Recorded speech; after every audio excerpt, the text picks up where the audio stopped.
শুরুতেই বাগিনাকে নিয়ে চলে এলাম জিল্লু ভাই মালদে, তারপর চলে এলাম একটু হাঁসকে নিয়ে একটু মজা করতে, এবং তারপর নিয়ে আসলাম বিলাই।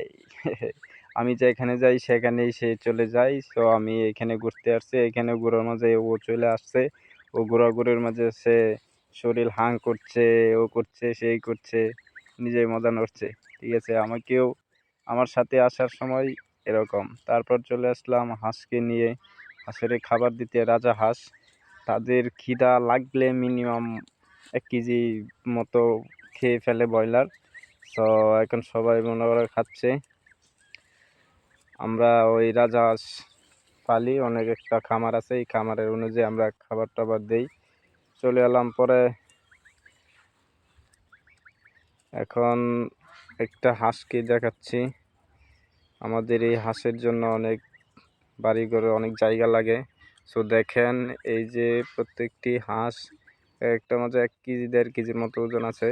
সো আমরা এগুলারে এখন নিয়ে যাচ্ছি ঘুরতে, ঘাস খাওয়াতে নিয়ে যাব। তারপর এগুলারে আমরা এই যে আরেকটি দেখতে পাচ্ছেন ছোট বাচ্চা, সো কিছুদিন হচ্ছে পৃথিবীতে আসছে। একটা দিয়ে চিতিয়ে উতিয়ে পড়ে রয়েছে, সেটা অসুস্থর কারণে মনে হয় মারা যাবে। তো এই যে হচ্ছে বড় হাঁস। আমার একটা রাজা হাঁস আছে। চলে এলাম আবার পুকুর পাড়ে, বিলাইকেও নিয়ে চলে আসলাম। এখানে সকল হাঁসকে নিয়ে চলে এলাম, ওইখানে গাছ খাচ্ছে। এবং তারপর চলে এলাম আমি বন্দে সেচ দিতে, মেশিন স্টার্ট দিতে। আমি এখন মেশিন স্টার্ট দিলাম, মেশিন স্টার্ট দিয়েই দেখি পানি চলে আসছে। সো আমরা এখন নিজের জমিতে পানি দিচ্ছি। তো অনেকটা শুকানোর পরে আমরা পানি দেওয়ার পরে অনেকটা ধান হয়, সুন্দর হয়। সো